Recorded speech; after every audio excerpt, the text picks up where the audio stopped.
Vamos a dar un repaso bastante rápido de lo que cubrimos la vez pasada. Y quiero que empecemos ya a pensar qué es lo que está pasando aquí en esta parte de Apocalipsis, ¿verdad? Hemos visto la visión de Juan de este rollo que nos dice Juan que nadie era digno, según él, nadie era digno de abrir. El rollo está en las manos del que está sentado en el trono, que es el Dios Padre, ¿no? Es la majestad, tiene ese rollo en la mano. Y Juan se pone a llorar, pero amargamente. El contexto es que lloraba amargamente porque nadie, según él, era digno de abrir este rollo. ¿Y por qué lloraba? Porque ese rollo contiene los decretos de Dios que tienen que suceder para que se restablezca finalmente su reino. Pero nadie podría abrir el rollo, y si el rollo no se abre, pues nada de lo que está ahí sucede.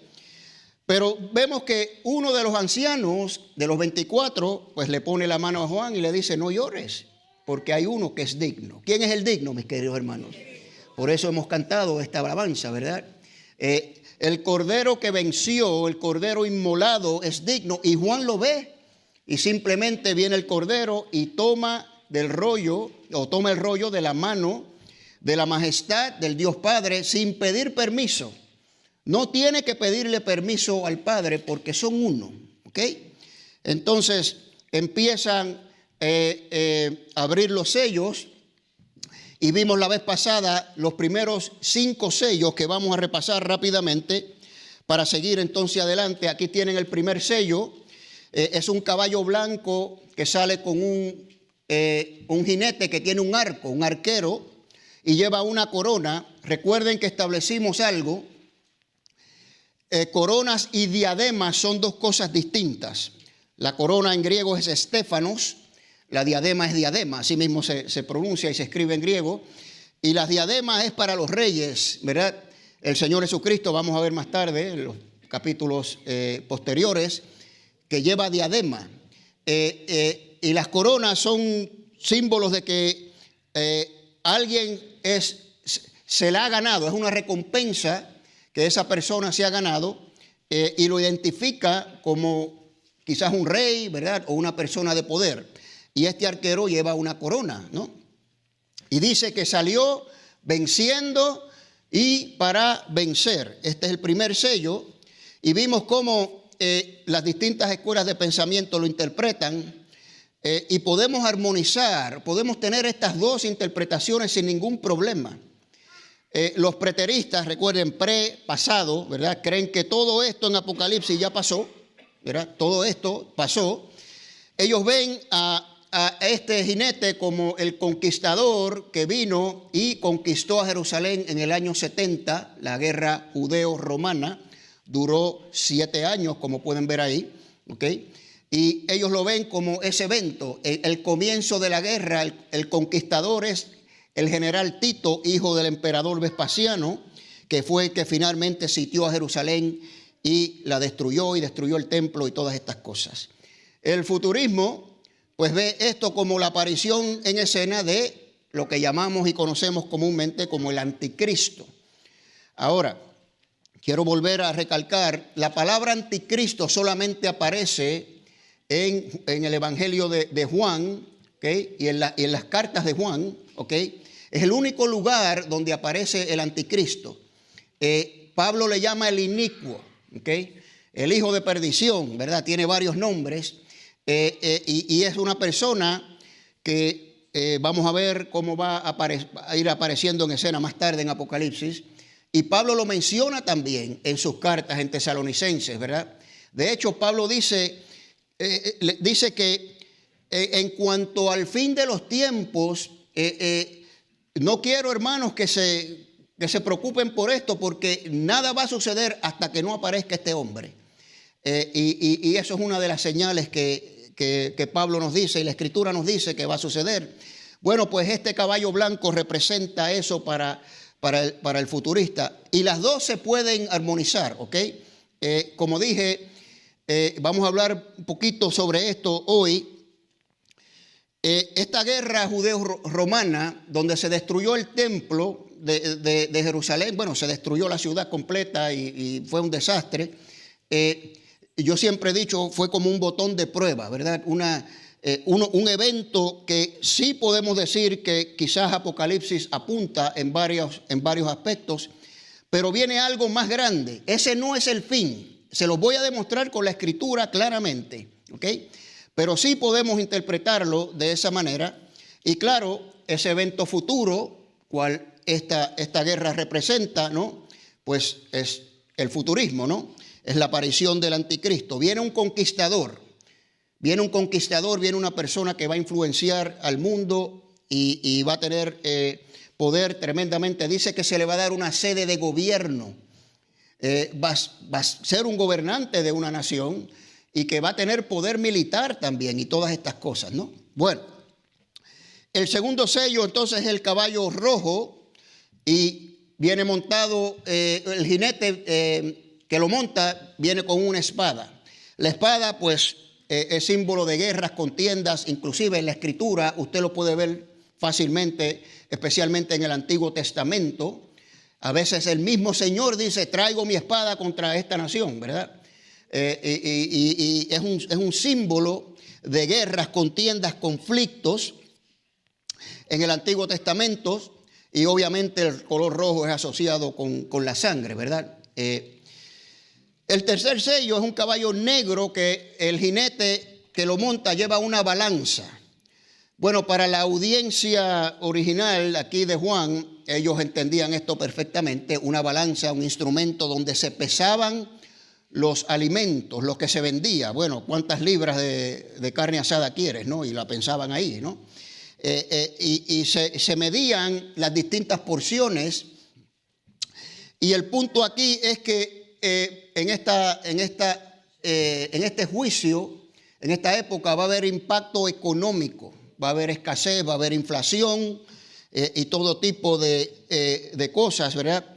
Y ahí menciona exclusivamente dos elementos necesarios para esa época, elementos comunes que eran necesarios, el trigo y la cebada. Y dice que van a aumentar de precio al mismo nivel que el aceite y el vino, ¿ok? Y que el aceite y el vino no eran tan necesarios, eran elementos de lujo, digamos, que no todo el mundo podría comprar. Pero las cosas se van a poner tan y tan malas que lo necesario, lo básico, ¿verdad? No sé, digamos, un galón de leche o no sé, va a estar al mismo nivel de algo que es muy lujoso, ¿verdad? Y este es el contexto y el retrato que representa este sello. Y el cuarto es el caballo de color amarillo pálido, y este es muy fácil de interpretarlo, dice la misma Escritura. Dice que el jinete que lo monta es la muerte, ¿no? El ángel de la muerte, y es muerte como resultado de estas guerras que vimos en el segundo sello. Y interesante que dice ahí que el Hades lo seguía. El Hades es el lugar de los muertos, si usted se acuerda. Y bueno, los muertos van cayendo y el Hades los va recogiendo, por decirlo así, ¿no? El punto es que todas estas cosas son calamidades, son juicios, situaciones que ocurrirán durante este periodo, durante el juicio que Dios va a traer a la tierra, y vamos a ver hoy que es el juicio final. Es el final de los siglos, el final del tiempo, ¿ok? Entonces, eso es lo que nos dicen estos cuatro caballos, y vemos cómo van cambiando de color, indicando que hay un grado de impacto. Cada caballo representa un color, el color representa el impacto que va a tener ese juicio que Dios va a traer a la tierra, ¿no? El quinto sello no se ve tanto como un juicio, pero es juicio, porque Juan dice que cuando se abre el quinto sello, ve las almas de los redimidos clamando por justicia. Y estos redimidos son los que murieron por causa del evangelio, fueron martirizados. Eso es parte del juicio de Dios, ¿no? Vienen estas personas. Si usted lee En el capítulo 6, versículo 8, este caballo de color amarillo pálido, que es muertes y hades, dice, le fue dada autoridad sobre la cuarta parte de la tierra para matar con espada, con hambre, con pestilencias. Bueno, pues ahí hay redimidos que van a morir, ¿verdad? Y muchos de estos van a morir por causa del evangelio, ¿okay? Y es importante esto para lo que vamos a dar hoy. Entonces, vemos que están debajo del altar. Esos son sacrificios. Usted sabe que en el sistema sacrificial, pues se tomaba la sangre del animal, el sacerdote entraba al lugar santísimo y rociaba la sangre debajo del altar, del arca del pacto, ¿no? Y ahí estaban, debajo del altar, del trono de Dios, estaban estas personas. Es un simbolismo de que la sangre derramada de estas personas fue un sacrificio aceptable para Dios. Y dice aquí que claman por justicia y preguntan literalmente, ¿hasta cuándo, Señor? ¿Hasta cuándo vas a permitir que estas injusticias sucedan? Los que están en la tierra, los moradores de la tierra, nos están matando. ¿Y hasta cuándo lo vas a permitir? Entonces, me acordé de este salmo, el Salmo 13, ahí se lo doy de tarea, que es un salmo donde David hace 4 preguntas y las 4 empieza con ¿hasta cuándo? ¿Verdad? ¿Hasta cuándo vas a esconder tu rostro de mí? ¿Hasta cuándo no me vas a hacer caso, Señor? ¿Hasta cuándo estaré en esta situación? ¿Cuántos de nosotros le hemos preguntado eso al Señor, hermanos? ¿Verdad?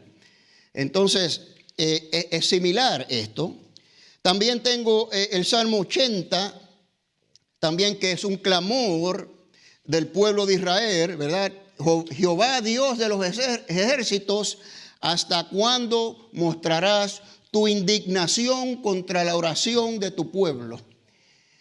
Fíjese qué cosa más tremenda esto, porque aquí el pueblo está orando por un rescate, ¿verdad? Y el Señor como que no hace caso. Como que no hace caso. Y el pueblo le pregunta, ¿hasta cuándo te vas a indignar con nosotros?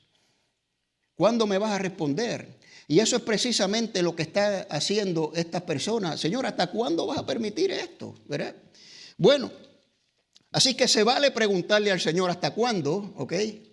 Y vamos a ver que el Señor le da una contestación a estas personas. Escuche bien esto, porque esto aplica a nosotros en cualquier época, en cuanto a nuestras peticiones, en cuanto a nuestras oraciones, ¿verdad?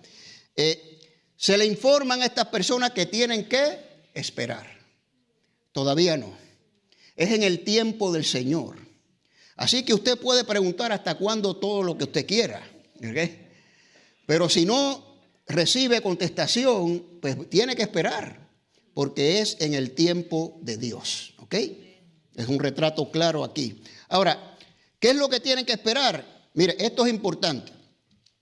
Dice que tienen que esperar que el número del resto de los que serían asesinados por la misma causa de ellos, ¿verdad?, llegara a su fin. Esto es tremendamente importante porque les someto lo siguiente. Si hay un número finito de mártires que van a morir específicamente por causa del evangelio, ya sea desde que vino el Señor Jesucristo hasta hoy en día, lo estamos viendo todavía, pero esto va a terminar en algún momento. Entonces yo tengo que concluir que cuando llegue ese número es el fin de los tiempos. ¿Por qué, hermanos? Ya no va a haber nadie que va a morir por causa del evangelio, ¿verdad? Entonces, por lógica, tiene que ser el fin de los tiempos, ¿no es así? No va a haber más mártires, no va a haber necesidad de más mártires, porque el Señor va a llegar y entonces le va a contestar la pregunta, ok, llegó el fin, ahora vengo yo, ahora me paso, ok. Ya no van a morir más, ya se acabó el número de mártires. Entonces, esto apunta al fin de los tiempos, ¿ok? Al día terrible que vamos a hablar hoy de la ira de Dios y la revelación de su justo juicio, ¿no? Entonces, aquí está lo que acabo de explicar. No se ha completado esto, por tanto hay un aspecto futurista en esta declaración. ¿Por qué? Porque siguen muriendo mártires. De hecho, yo someto que como que se está poniendo un poquito peor la cosa. Ahí en África, ¿verdad? En Nigeria lo que está pasando es terrible. En Siria es terrible. Siguen muriendo en China, siguen muriendo en Afganistán, siguen muriendo en Irán, ¿verdad? Y países así. Hermanos nuestros que mueren, hermanos, mueren por causa del evangelio. Y no ha llegado a su fin todavía, así que todavía seguimos en este proceso, ¿no? Bueno, pues vamos al sexto sello. Aquí empiezan sus notas. El sexto sello es el juicio de Dios reflejado en desastres naturales y cataclismos, ¿ok? Ahora, lo que vamos a exponer aquí es si estas cosas que Juan nos describe aquí son simbólicas o literales, ¿ok? Y ahí lo dice muy, muy claro, que se abre el sexto sello y hubo un gran terremoto. El sol se volvió negro como tela de crin y la luna entera se volvió como sangre. Las estrellas cayeron a la tierra, ¿verdad? Como una higuera suelta sus brevas cuando es sacudida por un fuerte viento. El firmamento es replegado como un rollo, o sea, se enrolla. Y estos son las manifestaciones de los juicios de Dios, ¿ok? Ya empezó el juicio, ¿ok? Con este sello. Bueno, así que esto comunica que el gran día terrible del Señor ha llegado. Es el tiempo del final, ¿ok? El final, viene el Señor, viene en su segunda medida, viene a restaurar lo que es suyo, ¿verdad? Y a restaurar todas las cosas. Mire lo que dice el versículo 17, literalmente, porque ha venido ya el gran día de la ira de ellos. ¿De quiénes ellos? De los que hablan los versículos 15 y 16, que son los que se esconden en las montañas. Y se están escondiendo porque ha llegado el día de la ira. Romanos capítulo 2, ¿ok? Si no te arrepientes, estás atesorando ira para el gran día de la ira del Señor y la revelación de su justo juicio. Ese es el día que estamos hablando aquí, ¿no? Y ese es lo que simboliza este sexto sello. El profeta Malaquías también alude a esto y se lo doy ahí de tarea. Ahora, lo interesante del profeta Malaquías es que no podemos decir que es con respecto a Babilonia, por ejemplo, al cautiverio, porque Malaquías vino después de eso. De hecho, Malaquías fue el último profeta del Antiguo Testamento. Entonces, hubo 400 años de silencio entre Malaquías y el nacimiento del Señor. Y esta profecía de Malaquías entonces tiene que apuntar a algo más futuro, ¿ok? Bueno. También el Antiguo Testamento nos describe este gran día del Señor. Ahí le doy unos pasajes, ¿verdad? El día terrible del Señor. Ahí están en Isaías 13, Sofonías 1, Joel 2. Y hay otros pasajes, ¿no? Ahora, vamos a empezar entonces a describir cosas que nos van a ayudar a entender el flujo de esto un poquito mejor. Sabemos que el Señor del Antiguo Testamento utilizó naciones para traer juicio contra Israel, ¿ok? A los asirios contra el reino del norte, a Babilonia contra el reino del sur. Y en el Nuevo Testamento, que no sale eso aquí, ¿verdad? Pero ya después de Cristo, quiero decir, utiliza a Roma en el año 70 para traer juicio contra Jerusalén. Yo, en mi opinión, que esa destrucción del templo, todas esas cosas que sucedieron, fue por el rechazo que Israel le dio al Mesías, ¿no? Claro, también podemos decir, ya el templo, el Mesías vino, el sacrificio, un solo sacrificio, una vez y para siempre, el templo no hace falta, ¿verdad? Entonces, el Señor vemos que usa naciones para traer juicio a otras naciones. En estos tres casos es Israel, ¿no? Vamos a interiorizar esto un momento. Porque la razón por la cual digo esto es porque las personas los preteristas que creen que todo esto apunta al año 70, y como dije, sí, puede ser, ¿verdad? Puede ser una interpretación, ¿ok? Pero ellos se van al extremo y dicen, bueno, este fue el rechazo final de Israel. El día terrible del Señor fue cuando el Señor trajo las legiones romanas y destruyeron el templo, destruyeron Israel. Israel quedó desahuciado y desechado por Dios. ¿Okay? Ahora estamos en el nuevo pacto. Israel ya no tiene nada que ver. Y yo voy a someter que esto no es así. No es así. ¿Okay? No significa el final ni el abandono de Dios al Estado de Israel, como dicen algunos. Y eso es lo que quiero comunicar primero aquí. Ay, perdón. Bueno, una de las pruebas que tenemos es que Israel existe como nación, ¿verdad? En el día de hoy. Y el Mesías, en su segunda venida, va a venir ¿a dónde? ¿A dónde va a llegar? A Israel. Volverá, ¿verdad?, a esa tierra. Entonces, a veces yo pienso que hay personas que yo creo que estudian demasiado, ¿no? Teólogos, eruditos, académicos, muchos libros, muchas lecturas. Y esto es tan simple para mí. ¿Cómo me va a decir que Israel está fuera de los planes de Dios? No tiene nada que ver con el desarrollo del plan profético de Dios para la humanidad cuando el Mesías va a volver a Israel. Porque no va a volver a Chapultepec, México, ¿verdad que no? ¿O sí? Va a volver a Israel. Entonces, Israel, por lógica, usted tiene que deducir, tiene un papel importante. Hay algo que Israel desempeña, ¿verdad?, en todo este asunto. Así que Dios no ha desechado a Israel, también lo tenemos en la Escritura claramente en Romanos 11:1. Literalmente lo dice Pablo. ¿Okay? De hecho, todo el capítulo 11 de Romanos trata de la restauración de Israel realmente. Y mire lo que dice Romanos 11, 28 y 29. En cuanto a Israel, ¿verdad? Estos son enemigos por causa de vosotros. ¿Enemigos de qué? Del evangelio. ¿Por qué Pablo dice esto? Bueno, porque el judío nunca aceptó que los gentiles, por eso dice por causa de vosotros los gentiles, nunca aceptó que un gentil pudiera ser parte del pueblo de Dios porque simplemente por fe reconoció al Mesías. Y el judío protesta, dice Pablo, no puede ser. Porque de nosotros son las escrituras, de nosotros fueron el pacto, las promesas y todas estas cosas son de nosotros. ¿Cómo me vas a decir a mí, Pablo, que un gentil ahora es parte del pueblo de Dios? No, Señor.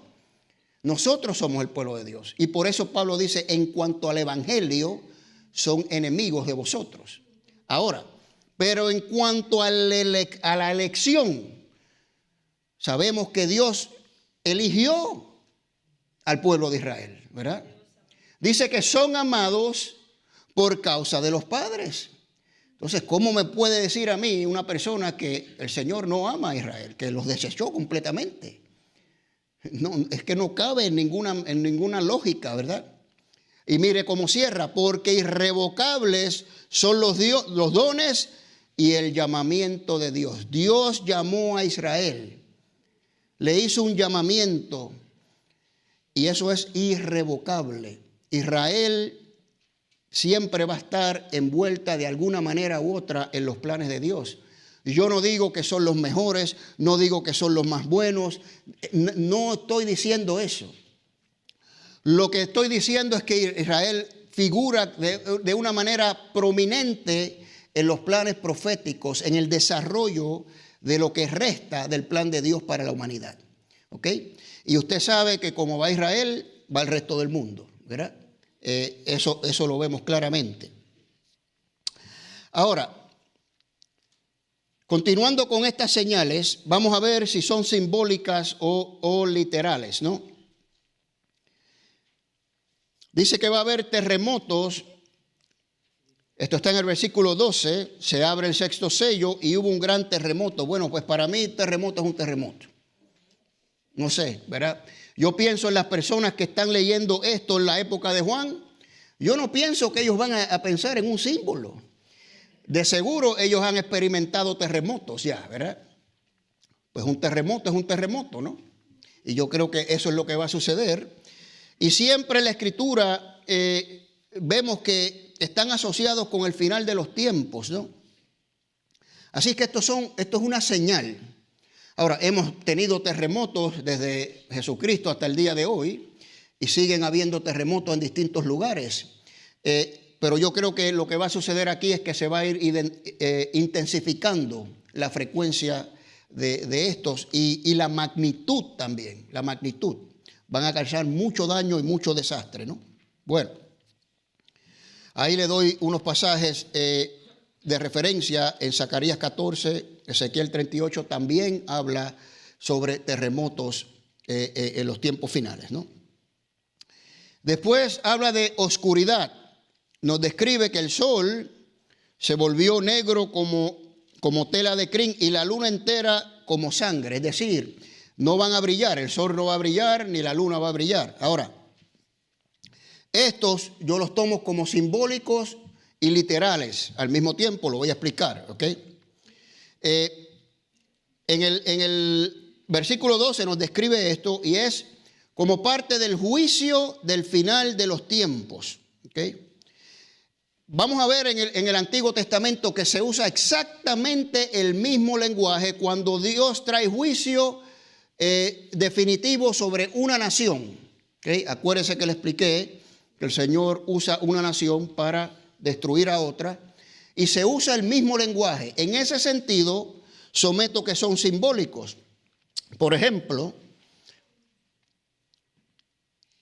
son lenguajes similar utilizados para describir la caída de imperios y naciones como parte del juicio de Dios sobre ellas. Ejemplo, Babilonia, profecía contra Babilonia en Isaías 13:10. Por lo cual las estrellas de los cielos y sus luceros no darán su luz, y el sol se oscurecerá al nacer, y la luna no dará su resplandor. O sea, esto es un lenguaje de juicio, ¿verdad? Un lenguaje, digamos, simbólico que indica un juicio severo contra, en este caso, Babilonia. ¿Okay? Y aquí, en este caso, contra los moradores de la tierra, como vamos a ver más tarde. Ezequiel 32 es una profecía contra Egipto, ¿ok? Ahí está claramente, ¿ok? Cubriré los cielos, haré entenebrecer sus estrellas, el sol cubriré con nublado y la luna no hará resplandecer su luz, ¿verdad? Haré entenebrecer todos los astros brillantes del cielo por ti y pondré tinieblas sobre tu tierra, dice Jehová el Señor. Pues es el mismo lenguaje aquí, el lenguaje de juicio. En el Antiguo Testamento, contra naciones, en este caso es el juicio final de la tierra. O sea, entonces, en ese caso lo podemos determinar como simbólicos. Ahora, de manera literal, que sabemos que vivimos en una época y seguimos con los adelantos tecnológicos, donde en una guerra nuclear se puede destruir todo el mundo en unos minutos, ¿ok? En unos minutos queda todo destruido. Ahora, si usted ha visto una explosión nuclear, usted la ha visto, ¿verdad? La ha visto, que se forma una nube como de un hongo, ¿verdad? Y sale así para arriba y se cubre todo el cielo, ¿ok? Podemos quizás presumir y especular que puede ser algo así. También hemos visto erupciones volcánicas muy fuertes, que toda esa ceniza va a los cielos y oscurece el cielo completamente. Me acordé aquí de los fuegos aquí en San Diego en el 2004. ¿Cuántos se acuerdan de esos fuegos? ¿Okay? Yo me acuerdo de esos fuegos que fueron terribles y usted salía y usted no veía el sol. No se veía el sol, ¿verdad? Y puede ser, ¿verdad?, este tipo de cosas, ¿no? Bueno, las estrellas cayendo, que nos las menciona aquí en el versículo 13, y las estrellas del cielo cayeron a la tierra como una higuera suelta sus brevas cuando es sacudida por el viento. Yo creo que esto es algo más simbólico, ¿ok? Podría representar, digamos, una lluvia de meteoros o asteroides que siempre están en el espacio, que nos pasan muy cerca por la Tierra, ¿no? Y yo creo que esto es un lenguaje exagerado, indicando la magnitud de la destrucción que va a haber, ¿no? Bueno, entonces los versículos del 14 al 16, vamos a ver cómo los relacionamos con lo que dice la Escritura. Dice el versículo 14, el firmamento fue replegado como un rollo que se enrolla, ¿verdad? Y toda montaña y toda isla fueron removidas de sus lugares, ¿verdad? Pues mire lo que dice Isaías 34, es una profecía contra Israel, mismo lenguaje, exactamente el mismo, ¿verdad? Dice que se enrollarán los cielos como un libro, exactamente lo que dice aquí, ¿verdad? Y mire qué interesante, y caerá todo su ejército como se cae la hoja de la parra, como se cae de la higuera, exactamente lo que dice aquí. O sea, es un lenguaje que se utilizó en el Antiguo Testamento como juicio, esto es lenguaje de juicio, al igual, ¿no? En Lucas 23, el Señor Jesucristo también alude a esto, y quiero leer antes de esto lo que sucede aquí. Dice el versículo 15, los reyes de la tierra y los príncipes y los tribunos y los ricos y los poderosos y todo siervo y todo libre se escondieron en las cuevas y entre las peñas de las montañas y dijeron a las peñas y a las montañas, caed sobre nosotros, escondednos. Bueno, aquí en Lucas 23 es cuando el Señor va camino a su crucifixión y muchas mujeres están llorando. Y el Señor se detiene y le dice, no lloren por mí, lloren por ustedes mismas, porque viene juicio. Ahora, aquí el Señor está aludiendo al juicio que viene a Jerusalén, ¿ok? Dice, porque aquí vendrán días en que dirán, bienaventuradas las estériles, ¿ok? Y los vientres que no concibieron y los pechos que no criaron, ¿ok? Y el Señor le está hablando a estas mujeres, lloren ustedes porque va a venir ese día, ustedes lo van a ver, ¿ok? Está hablando a la destrucción de Jerusalén. Ahora, entonces comenzarán a decir a los montes, caed sobre nosotros, y a los collados que son las colinas, cubrirnos, escondernos. Igual lo que está pasando aquí, ¿no? Vemos mucho este lenguaje de juicio. Esto alude obviamente a la destrucción de Jerusalén. Aquí póngale ahí en sus notas, ¿no? Ok. Ahora, ¿quiénes fueron los que se escondieron? Pues ahí está descrito claramente. Algunos creen que, bueno, son los reyes, los poderosos, los que estaban en poder y estaban persiguiendo a los creyentes. Sí, todo eso está ahí. Pero mire, ahí dice, todo siervo. ¿Qué son siervos? Esclavos. No eran solamente los ricos. Era gente pobre, esclavas, pero que le sacaron el puño al Señor. Y todo libre, o sea, habían de todo tipo de personas que se esconden en las peñas. Ahora, para mí, este versículo es la contestación a los que clamaron por justicia en el versículo 10. ¿Hasta cuándo, Señor? ¿Hasta cuándo? ¿Verdad? Bueno, tienen que esperar. Bueno, aquí se acabó el tiempo de morir de los mártires, ¿ok? Ahora yo voy a enviar juicio. Y este es el juicio. Este es el juicio, ¿no? Muy bien. Así que en estos pasajes lo que estamos viendo es el fin de los tiempos, lo que hemos llamado la restauración edénica. Acuérdense, el Señor puso al hombre en el Edén, todo era bueno, todo estaba muy bien, y de momento el hombre cae en pecado, se desconecta el hombre del Señor, y de ahí en adelante vamos cuesta abajo, ¿verdad? Pero como el Señor, las intenciones del Señor siempre se cumplen, y Él creó al ser humano a su imagen y semejanza para reinar juntos, ¿verdad? En toda la creación física, pues eso se va a restaurar. ¿Ok? ¿Okay? Por eso le llamo la restauración edénica. ¿Okay? Ahora pregunta, ¿dónde están los demás creyentes? ¿Dónde están los creyentes aquí? ¿Verdad? Así que piense un momentito, lo vamos a cubrir. ¿Okay? Bueno, vamos a dar unas conclusiones rápidamente. Hemos visto cómo las profecías de destrucción de naciones del Antiguo Testamento utilizan lenguaje similar. Profecías de juicio. Voy a destruir esta nación, el mismo mensaje. ¿A qué voy? Profecías de juicio. Voy a destruir la tierra, ¿verdad? El mismo lenguaje, ¿ok? El lenguaje metafórico, si le quiere dejar ahí simbólico, como usted guste, ¿verdad? Para describir el fin de los tiempos y la destrucción final de la tierra. Vimos cómo Dios utiliza otras naciones para destruir la nación que está bajo juicio. Ejemplo, Jerusalén en el año 70. Ahí le doy unos pasajes, ¿no? Ahora, en el Antiguo Testamento hay otras profecías que aluden al juicio final universal. ¿Okay? Ahí le doy un par de ejemplos. Bueno, en el Antiguo Testamento, Isaías 24, obviamente aquí en Apocalipsis 21. La vemos también. Ahora, cuando se trata del juicio universal, yo opino que en este caso el lenguaje puede ser más literal, más literal. Todas estas señales, que aunque siempre encontramos simbolismos, cuando el Señor habla de destruir una nación, utiliza muchos símbolos, ¿verdad? La luna, el sol, etcétera, etcétera. Pero cuando viene a destruir toda la tierra, dice Pedro que la tierra va a ser destruida por fuego. ¿Okay? Entonces yo creo que varias de estas cosas pueden ser cosas literales, ¿verdad? que van a suceder.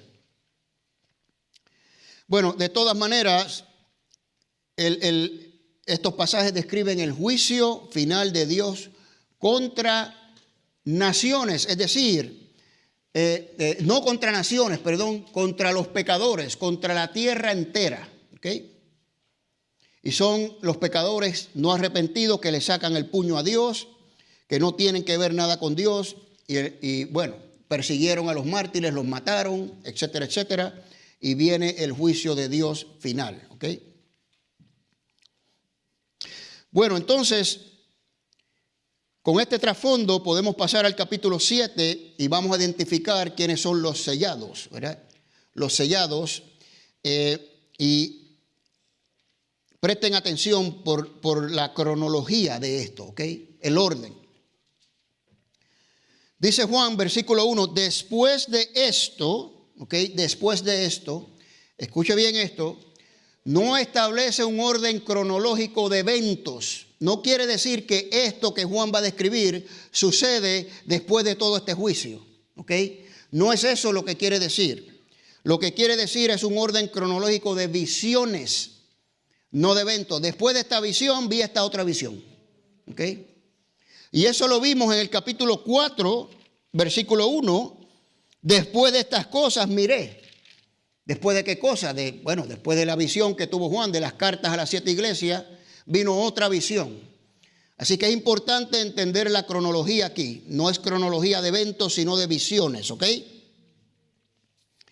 Y el capítulo 7 lo que nos va a describir es una pausa o un paréntesis que nos va a explicar un poco mejor la visión anterior de los juicios que va a traer el Señor a la tierra. Vamos a tener un poquito de más detalles de lo que está sucediendo en esa dinámica ahí, ¿no?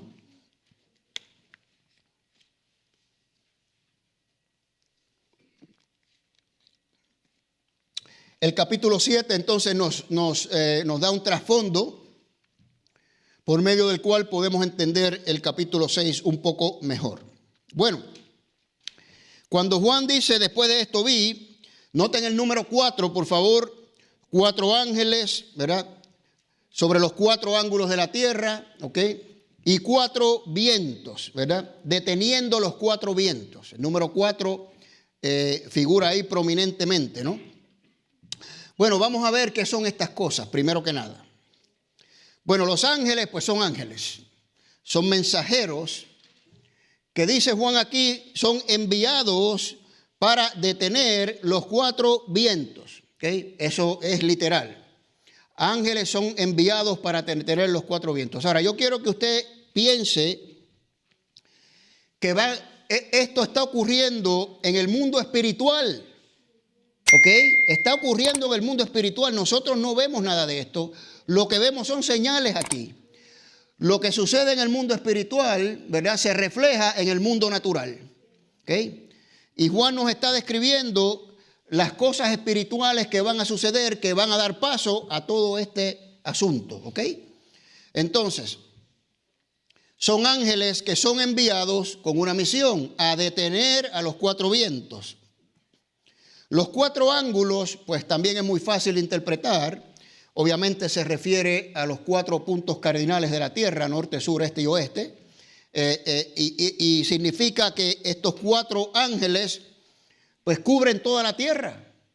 ¿Okay? Toda la tierra.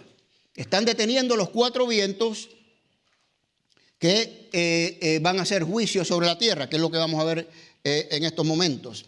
Así que estos cuatro ángulos es simplemente la cobertura total de la tierra, ¿no? Ahora, cuatro vientos, esta es quizás la más que tenemos que pensar un poquito, pero no es tan difícil tampoco. Estos cuatro vientos están siendo detenidos, ¿verdad? Detenidos, ¿ok? Los cuatro vientos representan los juicios de Dios, ¿ok? Y lo vamos a ver, ahí está, mire, deteniendo los cuatro vientos de la tierra para que no soplara viento sobre la tierra, ni sobre el mar, ni sobre ningún árbol, ¿ok? Entonces dice que vio otro ángel que sale del este y dice que no dañen la tierra. Están los cuatro ángeles deteniendo a estos cuatro vientos y sale otro ángel y dice, no hagan esto todavía. No dañen la tierra, no dañen los árboles, no dañen el mar, o sea, no dañen la tierra, no ejecuten los juicios de Dios todavía. ¿Okay? Ese es el retrato que vemos aquí. ¿Okay? Ahora, mire qué interesante. Yo someto que estos cuatro vientos son los cuatro caballos con sus jinetes. Si usted se fija, los primeros cuatro sellos son juicios. ¿Okay? Y salen estos caballos, ¿verdad?, para hacer juicio contra la tierra, ¿ok? Y de momento envían ángeles para detenerlos y un ángel que anuncia, todavía no, en el tiempo del Señor, en el tiempo de Dios. Dios está en control de todo esto, mis queridos hermanos. Es cuando Dios diga, ¿ok? Cuando Dios diga, ¿ok? Y para mí, estos cuatro vientos representan esos cuatro caballos. Vamos a leer, si usted me permite, vamos a ir a Zacarías un momentito, que es interesante lo que hay ahí. Habla tremendamente de cuatro jinetes, ¿verdad?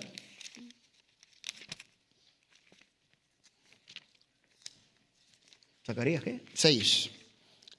Zacarías capítulo 6 nos dice así. Dice, volví a alzar mis ojos y miré, y aquí cuatro carros que salían de entre los montes, y los montes eran montes de bronce. El primer carro, los caballos, y aquí describe el color, eran bermejos. El segundo carro, caballos negros. En el tercer carro, caballos blancos. Y en el cuarto carro eran caballos overos o grisáceos, ¿no? Y entonces vemos que hay lenguaje similar en el Antiguo Testamento para describir también juicios de Dios, ¿no? Así que les someto que estos cuatro vientos es lo mismo que los cuatro caballos, ¿ok? Ahora, pero ¿quiénes eran? ¿Qué eran, verdad? Bueno, pues espíritus malignos que vienen a dañar la tierra, que Dios le da autoridad, ¿ok? Los jinetes de los caballos son demonios, son ángeles rebeldes que el Señor da autoridad para que hagan juicio con la tierra. ¿Ok? ¿Cómo lo sabemos? Bueno, en la Escritura la palabra viento, ¿ok?, se usa se asocia con espíritu. Por ejemplo, en griego es neuma. el espíritu, neuma, ¿ok? En hebreo es ruach, ¿verdad? El ruach hakodesh, que es el Espíritu Santo. Y cuando el Señor le dice a Nicodemo que tiene que nacer de nuevo, y Nicodemo dice, ¿cómo es posible? Pues tengo que entrar al vientre de mi madre otra vez. Y el Señor le explica, tú no sabes, es como el viento, no sabes dónde viene ni dónde va. Así es todo el que nace del Espíritu. Y esa palabra viento, espíritu, es neuma, ¿verdad? Y se usa aliento, soplo, para describir espíritus, ¿verdad? Y por eso yo asocio esta palabra a los 4 vientos con 4 espíritus que se les ha dado autoridad para destruir la tierra. ¿Está claro, hermanos? ¿Estamos bien? Ok. Ahora, ¿por qué estos ángeles malvados son detenidos de ejecutar el juicio? Bueno, también aquí está muy claro, dice, para sellar a los siervos de Dios, versículo 3. No dañéis la tierra, ni el mar, ni los árboles, o sea, no ejecuten el juicio hasta que sellemos en la frente a los siervos de nuestro Dios. Clarísimo ahí, ¿no? Ok. Ahora, les dije que prestaran atención al orden cronológico. ¿Okay? Vimos los juicios en el capítulo 6, ¿verdad? Especialmente el 6º sello, todas estas cosas. Bueno, esto está detenido. Lo que sucedió en el capítulo 6, o lo que leímos en el capítulo 6, no ha sucedido. Detente, todavía no, hasta que yo selle a mis siervos. ¿Ok? Así que concluimos que estos tuvieron que haber sido sellados antes del juicio, antes de que se desarrollaran todas estas cosas, ¿verdad? Antes de comenzar los juicios que vemos ahí en los versículos 12 al 17 del capítulo 6. Por eso es que hay que prestar atención a la cronología, ¿ok? Entonces, bueno, así que hay creyentes antes de empezar el juicio. Claro, ¿verdad? Ahora, ¿quiénes son? ¿Quiénes son? Bueno, pues aquí también nos lo describe, los famosos 144,000 sellados, que están descritos los versículos del 4 al 8. Aquí hay debate dentro de la academia cristiana, ¿verdad? Y les voy a dar las 2 posiciones que hay y les voy a dar mi posición, obviamente. Número 1, son judíos varones, vírgenes, 12,000 de cada tribu que representan al remanente de Israel.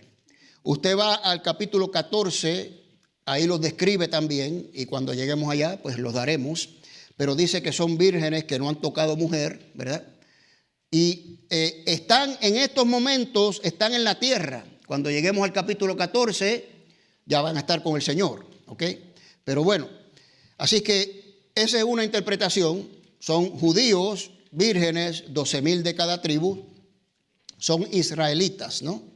Bueno, para la escuela de pensamiento futurista, ellos creen que para esta época la iglesia no está presente porque va a haber un rapto, ¿no?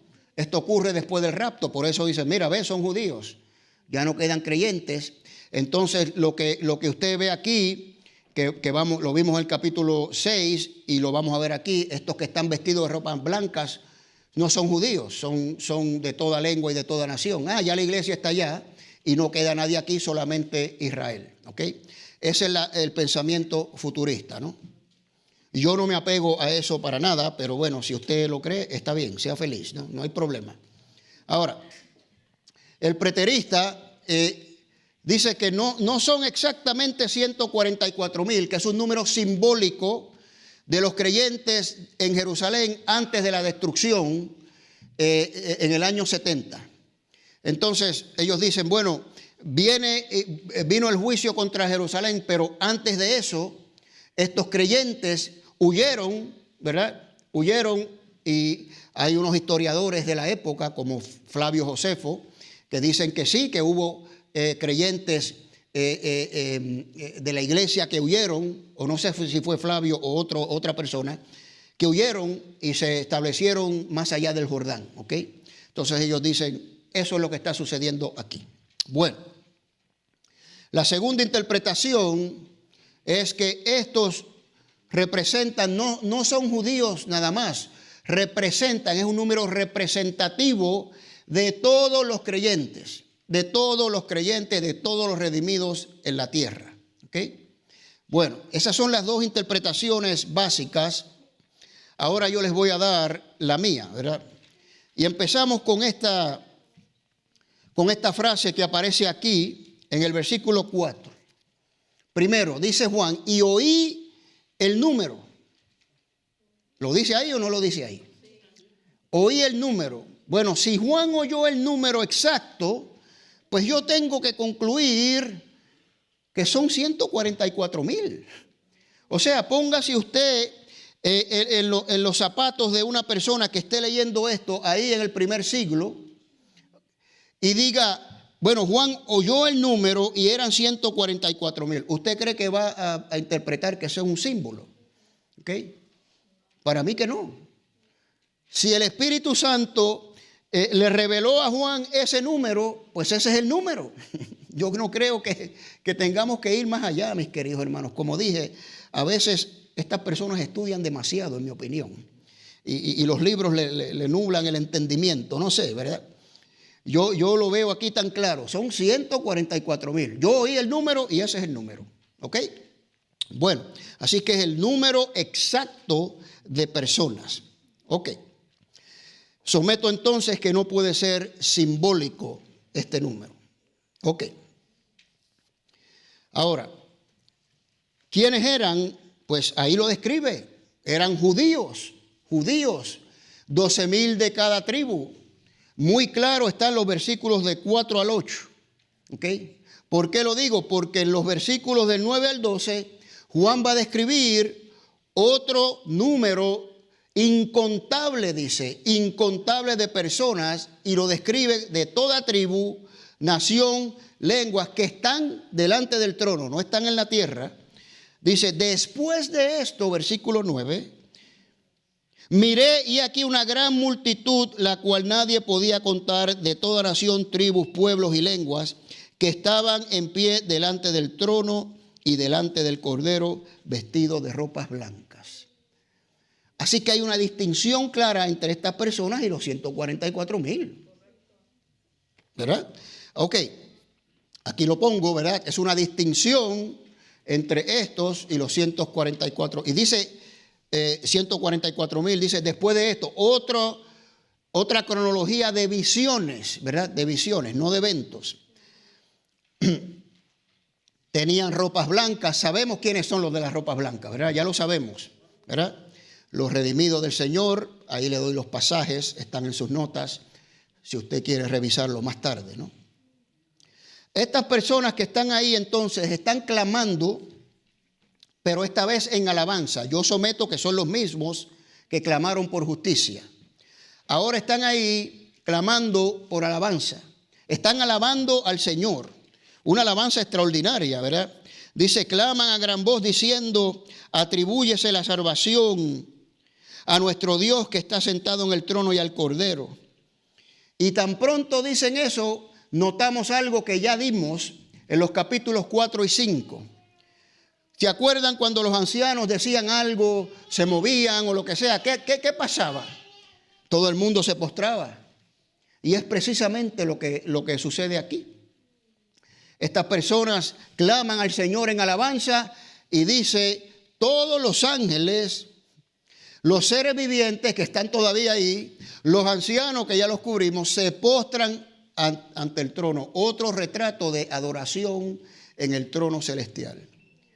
Es como, hermano, cada vez que alguien dice gloria a Dios, todo el mundo para abajo, ¿verdad? Y así se adora a nuestro Dios, ¿no? Es una adoración extraordinaria lo que está sucediendo ahí, ¿no? Bueno, ahora les voy a dar esto como quizás una notita a pie de página aquí que me cautivó. En el versículo 12, bueno, en el 11 dice que estos ángeles, los ancianos, cayeron sobre sus rostros delante del trono y adoraron a Dios. Póngale ahí, Dios. ¿Y qué dicen? ¿Qué dicen? Bueno, versículo 12. Dice la gloria, la sabiduría, acción de gracias, el honor, el poder, la fortaleza a nuestro Dios por los siglos de los siglos. Amén. Fantástico, ¿verdad? Muy bien. ¿Por qué digo esto? Pues mire, capítulo 5, ya esto lo cubrimos. Cuando se adora al Cordero, igual todos están postrados, pero están adorando ¿a quién? Al Cordero. ¿Quién es el Cordero? El Señor Jesucristo. ¿Qué dicen? Poder, sabiduría, fortaleza y honor. Exactamente la misma alabanza, la misma adoración que recibe Dios aquí. ¿Cuál es la conclusión, hermanos? ¿Quién me dice cuál es la conclusión? El Cordero es Dios, exactamente. El Cordero es Dios. Jesús y Dios es la misma persona. No dice Dios, yo no voy a compartir mi gloria con nadie. Pero un momento, la está compartiendo con el Cordero. Claramente, las mismas palabras, las mismas descripciones, la misma adoración. Entonces, pues no hay peor ciego que no quiera ver, ¿no? Bueno, ahora, ¿quiénes son estas personas? Bueno, pues vamos a someter claramente, y la Escritura lo dice, son los mártires. Hemos visto al remanente de judíos, al remanente de Israel, y ahora vamos a ver los mártires de toda lengua, de toda nación, de toda tribu, de todo pueblo. Es todos, hermanos, de toda nación. No hay distinción de personas aquí. Entonces, ese es el número incontable de la multitud que Juan ve. Ahora, la conclusión aquí entonces es que una multitud numerosa de gentiles y mi posición que fueron martirizados durante la gran tribulación. ¿Okay? Por eso digo que no tengo la posición del rapto secreto. ¿Okay? Y esto lo dice la misma Escritura, que fueron martirizados, que salieron de la gran tribulación. Lo dice ahí. Yo no lo digo, lo dice ahí, ¿verdad? Entonces, lo que estamos viendo aquí entonces, de manera general, es la salvación de lo que llamamos el pueblo de Dios, que se compone de tanto judíos como gentiles. Los sellados judíos, ¿verdad? Y los mártires gentiles. Eso es lo que estamos viendo. Dios tiene un solo pueblo. Aquí lo estamos viendo, ¿ok? Ahora, esto es un buen punto para ir a Mateo 24. ¿Se acuerdan que les dije que íbamos a ir entrando en otros pasajes proféticos? Para entonces armonizar o describir, diría yo mejor, lo que está sucediendo aquí. Ahora, escuche bien, cuando usted lee Mateo 24, va a empezar en el versículo 1, el Señor Jesucristo diciéndole a los discípulos, ustedes ven este templo, porque los discípulos le enseñan el templo, mira qué maravilla. Y el Señor dice, ustedes ven esto, no va a quedar piedra sobre piedra. Así empieza Mateo 24. Por tanto, muchas personas creen que todas esas profecías que siguen se refiere a la destrucción de Jerusalén. ¿Ok? Y sí se refieren, pero podemos armonizar esto con la venida del juicio final y el juicio final sobre toda la tierra que estamos viendo aquí. Se los voy a demostrar aquí. Bueno, en el versículo 3, lo que sucede es que cuando el Señor le dice no quedará piedra sobre piedra, se van al monte de los olivos y varios discípulos van aparte, ¿verdad? Y le preguntan, Señor, ¿cuándo van a hacer estas cosas? Ahora mire la pregunta, escuche bien. ¿Y qué señal habrá de tu venida? ¿Vino el Señor en el año 70? ¿Sí o no? No vino, ¿verdad? Y del fin del siglo, del fin de los tiempos, todavía hasta donde yo sé estamos en los tiempos, ¿verdad? ¿Verdad que sí? Y todo el resto de Mateo 24 contesta esta pregunta. Ahora, claro, podemos asociar ciertas cosas con la destrucción del templo y todo lo que sucedió ahí. Pero no es el fin de los tiempos del siglo y no fue la venida del Señor. Claro, el preterista le va a decir esto. Le va a decir esto. Ah, no, lo que pasa es que el Señor vino simbólicamente. Su venida fue a traer juicio a Israel, a Jerusalén. ¿Ok? Y el fin del siglo es el fin de Israel, como expliqué anteriormente. Bueno, pues yo no veo que hay ningún fin en Israel. Israel todavía está ahí, ¿verdad? Es más, le voy a someter que hay una evangelización recurrente en Israel tremenda. Muchos judíos están viniendo al Señor. Así que no es el fin de los tiempos ni del siglo, ¿no? Bueno, ok. Otros pasajes, versículo 6 de Mateo 24. Mire, y oiréis de guerra y rumores de guerra. Pausemos ahí. ¿Okay? Claro, esta generación que estaba ahí en los tiempos de Jesús, eventualmente oyó de la guerra y de los rumores de guerra que venían los romanos. ¿No es así? Lo oyeron, esa generación lo oyó. Él le dice, ustedes van a oír esto. Le está hablando a sus discípulos. Ustedes van a oír. Y eso sucedió. ¿Okay? Pero mire qué interesante.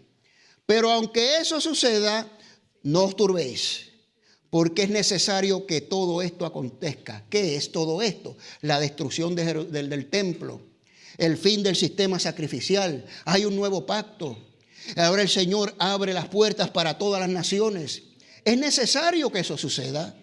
Pero mire qué interesante, pero aún no es el fin. Entonces el Señor está describiendo algo que va a suceder, que es necesario y sucedió, pero no es el fin. ¿Me explico? Ok. Los próximos dos versículos en Mateo 24. Mire, porque se levantará nación contra nación y reino contra reino. Y habrá, mire esto, pestes, hambres, terremotos en diferentes lugares. Y todo esto será principio de dolores, dolores de parto. ¿Okay? Dolores de parto. Entonces os entregarán a tribulación, os matarán, seréis aborrecidos de todas las gentes por causa de mi nombre. Bueno, ¿qué sucedió ahí en el año 70? Bueno, Nerón, por ahí por el 64, empezó una persecución terrible. Quemó a Roma, culpó a los cristianos y ahí se desata algo terrible. Ahí era que los metían en el Coliseo y los echaban a las bestias, los quemaban vivos, etcétera, etcétera. Pero les voy a someter algo. Esto no terminó ahí. 250 años después de Nerón, la persecución fue peor, mucho peor que lo que hizo Nerón. Hasta el emperador Constantino. 250 años. Y después, ¿quién vino? Vino los musulmanes. Persecución contra los cristianos. Y después que vino la famosa Inquisición, ¿verdad? Terrible persecución. Y siempre ha habido persecución desde que Jesús vino, murió y resucitó, ha habido persecución. Así que el Señor está diciendo aquí, ¿okay? Es el principio, lo que ustedes van a experimentar es el principio de dolores de parto. Les voy a someter esto, mis queridos hermanos. He dicho varias veces que los tiempos postreros empezaron con la venida del Señor. Una ventana de tiempo que comenzó con eso y todavía no ha terminado. Y en esos tiempos, nación contra nación. En esos tiempos, en esa ventana de tiempo que no ha terminado, pestes, hambres, guerras. ¿Cuántas no hemos tenido, mis queridos hermanos? En el mismo siglo XX, 120 millones de personas muertas. Y no estoy hablando por las guerras, por gobiernos totalitarios, comunistas. Joseph Stalin en Rusia, Mao Zedong en China, Hitler. Todas estas personas mataron a 120 millones de personas inocentes. Más que todos los otros 19 siglos anteriores combinados. Entonces, lo que estamos viendo aquí es el principio, ¿verdad? De dolores de parto, que comienzan ya desde el primer siglo. Y se va a ir incrementando la cosa. Habrán tiempos de relativa paz. De hecho, nunca ha habido paz. Y vamos a ver nosotros más cosas y cosas peores.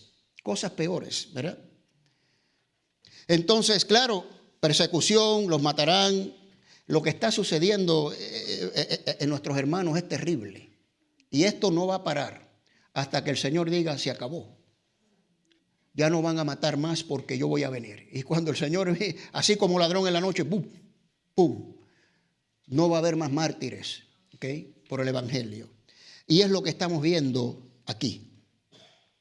Versículo 14. Mire lo que dice el Señor, ¿ok? Y será predicado este Evangelio del reino en todo el mundo para testimonio a todas las naciones y entonces vendrá el fin. Bueno, algún preterista le va a decir a usted, ¿verdad? Es que ese es el mundo conocido de la época y Pablo fue a todas las naciones del mundo conocido de la época y predicó el Evangelio. Bueno, primero yo no sé si eso es verdad. No sabemos si Pablo llegó a ir a España o no, ¿verdad? Él quería ir, pero no sé. Pero el Señor Jesucristo tiene que estar refiriéndose a la tierra completa. Mundo que ellos no conocían, pero el Señor sí conocía. Porque Él sabía todo lo que iba a pasar. Y por eso empieza con la gran comisión. Yendo a todas las naciones. Sí, el mundo conocido de la época. Pero eso no termina ahí. El Evangelio tiene que ser predicado en todo el mundo y después viene el fin. Entonces, esto apunta a un aspecto futuro, hermanos. Futuro, claramente, ¿verdad?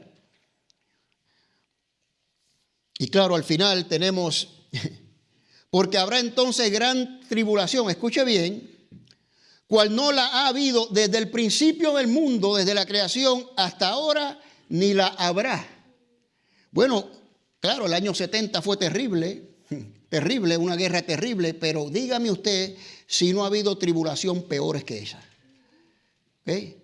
Les puedo hablar del Holocausto, de la Inquisición, de todas las tribulaciones que pasaron en el siglo XX, Primera Guerra Mundial, Segunda Guerra Mundial y todas estas cosas. Peores tribulaciones, mucho peores que la que sucedió en el año 70.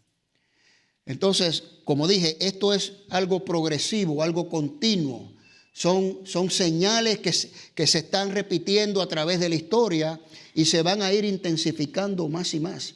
¿Okay? Esa es la posición que tengo yo oficialmente, ¿no? Bueno, vamos a dar unas conclusiones entonces aquí. A través de la historia ha habido muchos juicios de Dios contra naciones individuales, lo vemos en la Escritura, y yo someto, después de la Escritura, lo que pasa es que no sabemos. Yo estoy seguro que desastres, guerras, muchas de ellas quizás ordenadas por el Señor como juicio a ciertas naciones, ¿ok? Entonces vemos, esto es un patrón, esto es lo que le quería decir, que empieza desde el primer siglo, ¿verdad? Con tribulación, con guerra, con rumores de guerra, con hambre, con peste. Todo esto se ha repetido a través de la historia. Es un poquito de la versión o la interpretación idealista, ¿verdad? Y se ha repetido durante la historia, pero culminará en un juicio final. El mismo Señor lo dijo, cuando se predique el Evangelio. Todas estas cosas van a suceder, pero no es el fin. ¿Okay? El fin vendrá cuando el Evangelio se predique en todo el mundo. ¿Okay? Así que se verán ciertas señales, que es la que estamos viendo aquí, en Apocalipsis capítulo 6 y 7, que indicarán el comienzo del final. ¿Okay? Estos dolores de parto que hemos escuchado, ¿no? Israel será parte esencial del plan profético de Dios, como expliqué, a mí no me cabe la menor duda, esto está para mí clarísimo, que el Señor no ha desechado a Israel, de alguna manera ellos están envueltos en todo esto, de hecho como enfoque principal diría yo. Ahora vuelvo y repito, no es que Israel hace todo bueno, ¿ok? No es que Israel lo defendemos a capa y espada en todo lo que hagan, no señor. Mire, Tel Aviv, la capital de Israel, es la capital gay del Medio Oriente. Y cuando yo tuve la oportunidad de estar ahí, en Jerusalén, 3 meses después del ataque de octubre 7, nosotros nos reunimos, el pastor Greg de aquí de Rice, nos reunimos con el tercer funcionario más alto del gobierno de Israel, ¿verdad? Y el pastor Greg valientemente le dijo, ustedes tienen que cambiar una política que tienen ustedes. Y es esta. Todo judío que quiera regresar a Israel tiene las puertas abiertas. Cualquiera, sin cuestionar. Ahora, tienen que llenar este formulario. Y ahí hay una pregunta. Y te preguntan si eres cristiano. Si eres judío o cristiano. Y si dices que sí, no te dejan entrar. ¿Qué usted cree? Y Greg le dijo en su misma cara, digo, con mucho amor, ¿verdad? Y yo dije, ay, aquí nos metemos en problemas nosotros. Escóndeme por algún lado. Pero sí, Israel no es ningún santo tampoco, ¿verdad? Pero sabemos, hermanos, que el mundo está en contra de Israel. Mire, esto que sucedió en octubre 7, hace un par de años. Cuando yo estuve allí, yo tuve la oportunidad de ver con mis propios ojos, queridos hermanos. Vi videos y fotos que nunca saldrán a la prensa, ¿no? Nunca lo van a ver ustedes. Fueron actos demoníacos, terribles, que no lo puedo ni describir. ¿Y qué pasó? Ahora Israel es el malo, ¿verdad? Bueno, le llamarán a lo malo bueno y a lo bueno malo. Todos estos son señales, hermanos. Son señales. Bueno, vimos que se sellan los judíos creyentes antes del comienzo del fin, ¿verdad? Lo vimos ahí en el capítulo 7. Ahora, interesante, es más, le voy a dar aquí un pequeño reto. Busque ahí versículos del 4 al 8 del capítulo 7, si usted me puede encontrar la razón por la cual fueron sellados.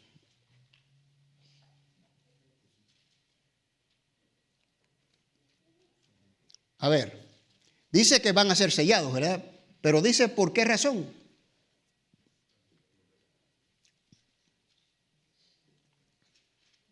¿Alguien lo puede encontrar?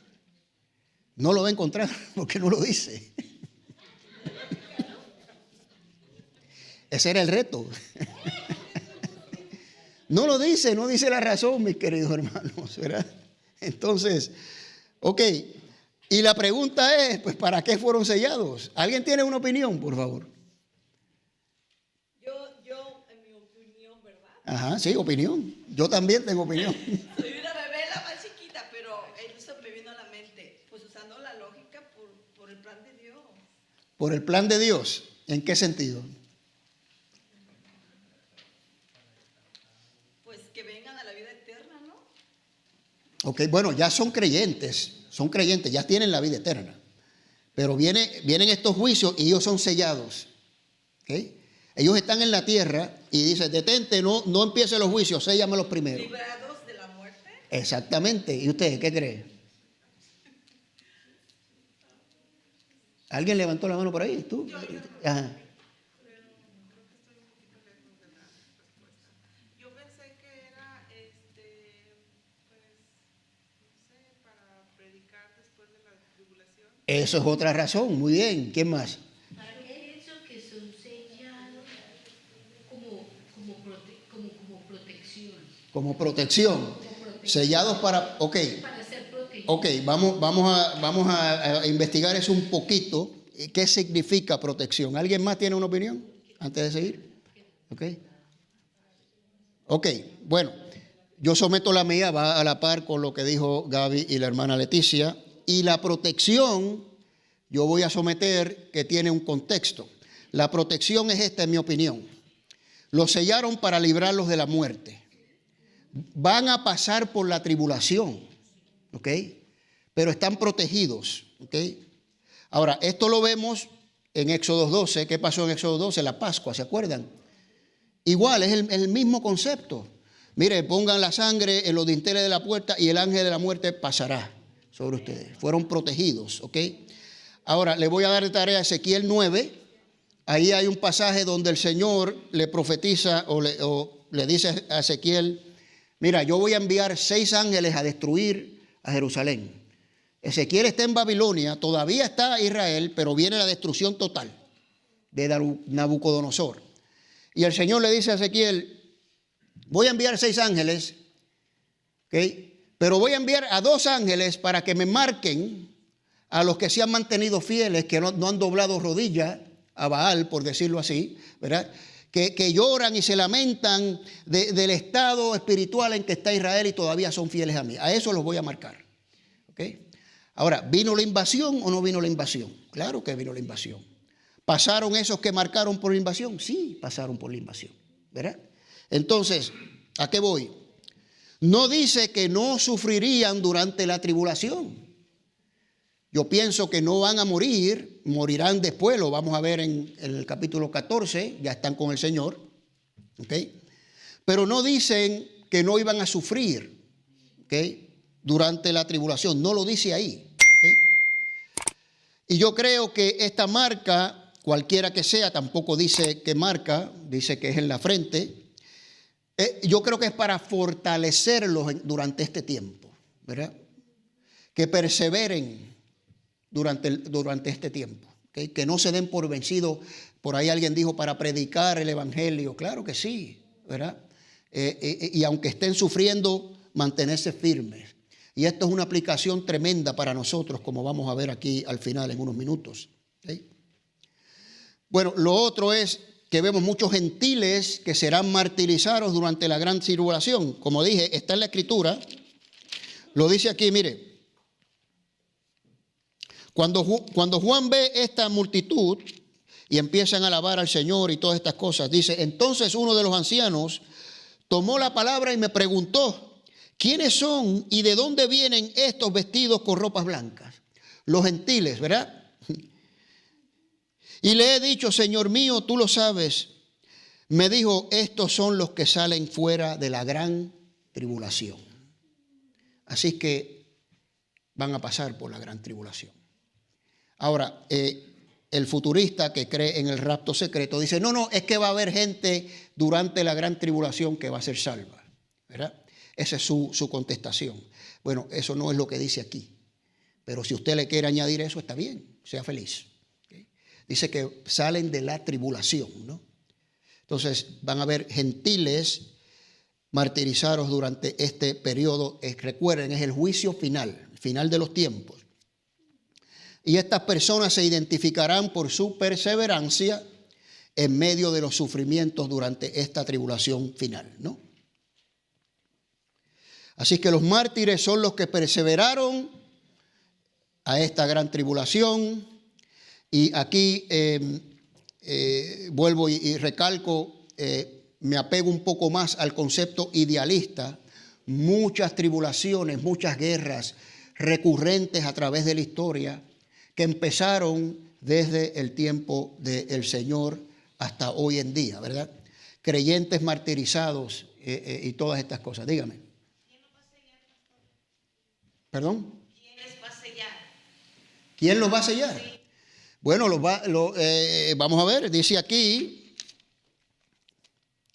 no dañéis la tierra, ni el mar, ni los árboles, hasta que sellemos en la frente a los siervos de Dios. Sellemos, habla en primera persona, plural. Ahí está el ángel que está hablando y los 4 ángeles que están deteniendo a los 4 vientos. Así que yo pienso que se está refiriendo a ellos, ¿verdad? Eso es lo que pienso yo, ¿no? Entonces, pues estamos en esta ventana de tiempo donde están ocurriendo todas estas señales de una manera recurrente y vamos a seguir viendo más cosas. Así que tenemos que estar pendientes. Tenemos que estar pendientes cuando dice el Señor, como en los días de Noé, ¿verdad? Cada cual hacía lo que le dé la gana y no había ni una persona que ni tan siquiera pensara algo bueno. Así que a lo bueno se le llama malo, a lo malo bueno.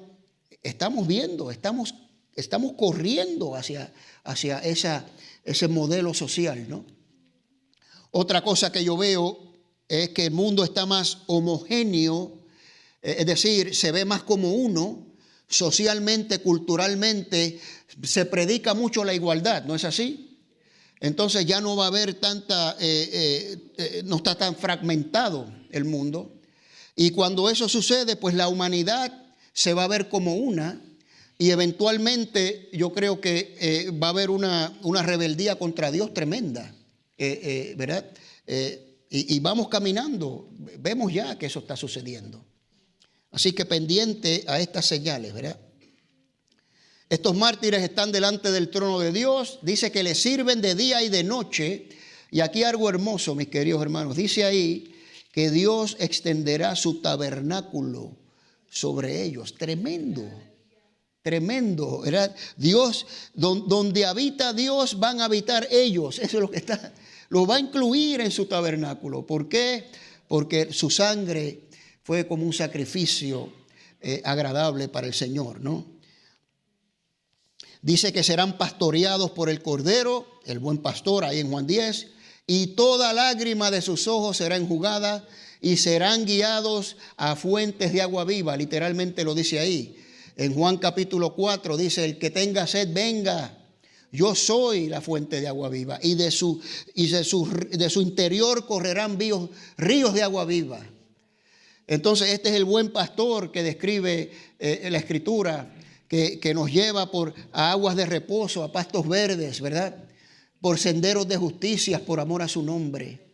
Aquí vemos ese retrato tremendo de estas personas martirizadas, ¿no? Dice que no van a haber más hambre y sed, es decir, no va a haber más necesidad. No se va a padecer más necesidad. Sol o calor apunta a sufrimiento. No va a haber más llanto, más dolor, más necesidad, ni muerte, ni enfermedad, ni nada de estas cosas, ¿no? Ahora, todo esto está muy bonito, pero ¿cómo lo aplicamos a nosotros? Usted sabe que a mí siempre me gusta aplicarlo, ¿verdad? Porque yo pienso que estos mártires son muy privilegiados y son personas, yo creo que ya hay personas, no sé, cientos de miles o millones quizás, desde el tiempo del Señor hasta hoy en día. Todos los que mueren por causa del Evangelio, ahí están. Ahí están.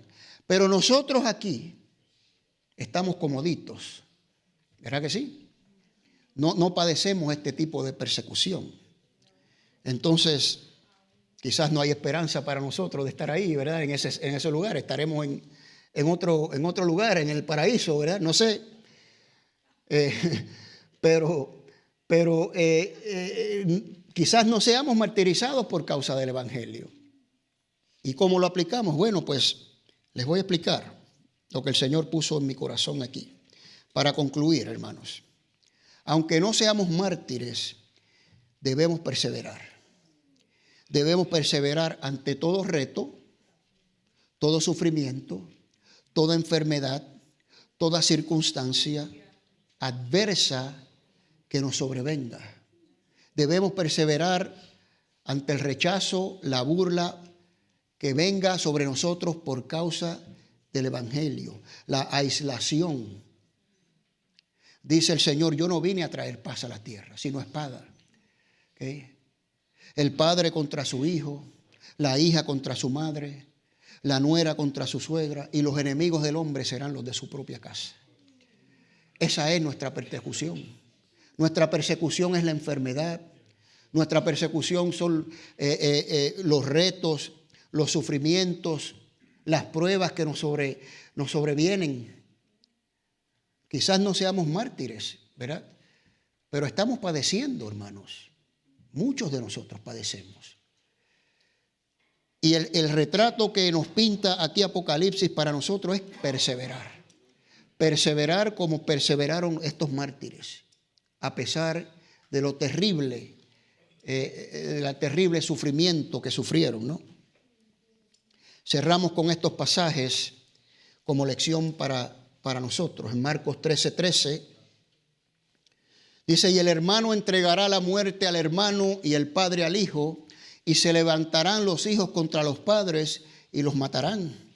Y seréis aborrecidos de todos por causa de mi nombre, mas el que persevere hasta el fin, ese será salvo. Perseverar en medio de cualquier circunstancia. Mateo 24, del 11 al 13. Muchos falsos profetas se levantarán, ya los vemos. Y engañarán a muchos, ya los vemos. Y por haberse multiplicado la maldad, ya lo vemos. El amor de muchos se enfriará, mas el que persevere hasta el fin, ese será salvo. Así que la clave aquí es la perseverancia. Quizás no seremos mártires, pero vamos a padecer. En este mundo vamos a tener tribulación, pero confiar en mí, yo he vencido al mundo, dice el Señor. Todas las 7 cartas a las 7 iglesias de Asia culminan con este mismo concepto. El que persevere, el que vence hasta el final, ¿verdad?, tiene una recompensa extraordinaria. Extraordinaria. Y nosotros debemos perseverar. Así que cerramos con esto ahí en sus notas, mis queridos hermanos. La perseverancia es un llamado no negociable. No negociable que Dios nos hace a cada uno de nosotros sus hijos adoptados. Es no negociable, hermanos. Tenemos que perseverar. Tenemos que persistir. Perseverar, ¿para qué? Para permanecer fieles hasta el final de nuestras vidas. Seamos mártires o no, es irrelevante. Amén, hermanos. Los hermanos de la alabanza pueden subir y vamos a cerrar en oración. Bendito sea Dios.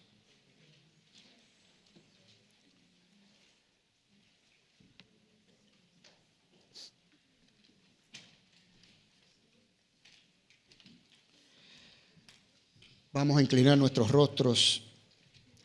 Vamos a meditar sobre todas estas cosas, sobre la perseverancia en medio de cualquier circunstancia.